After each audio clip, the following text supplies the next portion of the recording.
So the fire station actually housed 4 horses in the stables inside the building.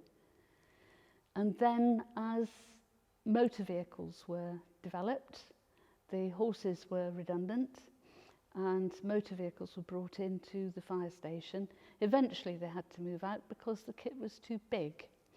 But for some years there were motor vehicles there. The most famous of all, from our point of view, was the Lady Sadler fire engine, which actually is still in existence.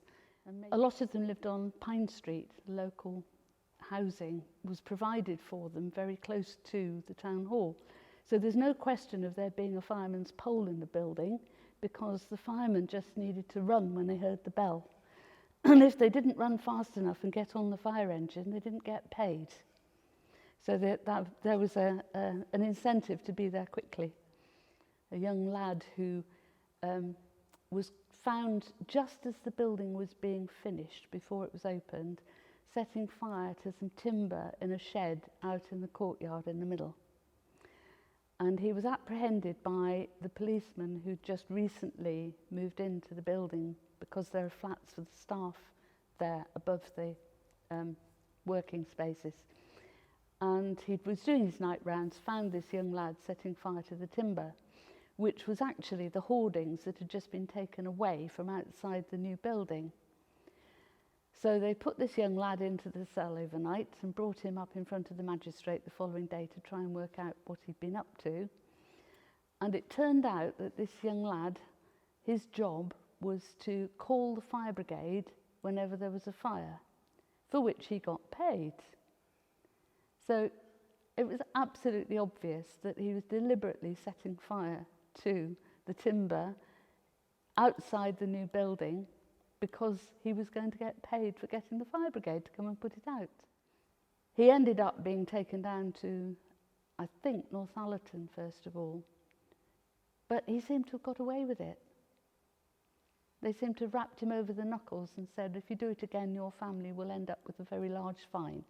And that was it. Yes, the lift has been very cleverly installed in a gap that was already there in the building, because when the firemen came back from fighting a fire, they brought back with them wet fire hoses, and they had to hang them up somewhere to drain them and dry them. And they had a tall, almost like a very large chimney inside the building with a hoist and pulleys so that they could hang the hoses up.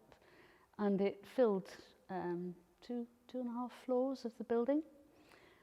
And so when the fire station was being refurbished, they made use of that chimney shape to put the lift inside the building. They didn't have to change any of the structure apart from to just seal it off, because it did go further down. And that's now where the lift is, making use of what was already there. Yeah, and that's They used to have some great Christmas parties here. I remember going to one in the crypt. Father Christmas came. After those big office nights out, you'd catch him nipping round the back to get the bottles for the offie. They'd have to be careful, mind. All them stony eyes watching them. Well, when the town hall was built, it was the tallest building in the centre of the town. And it's astonishing architecture, sort of Victorian Gothic style. And on Corporation Road side, there are 4 main statues: are commerce, art, literature and music. And those represented the ambitions of the town for this amazing town hall and for the town community. The other 2 statues, there's St George and the Dragon, who's on Albert Road, he's still there. On the other side, above the courtroom entrance on Dunning Street, there used to be a statue of Justice, but apparently that became unstable and had to be taken down. But nobody has been able to tell me where it went. Nobody seems to know. It would be interesting to find out.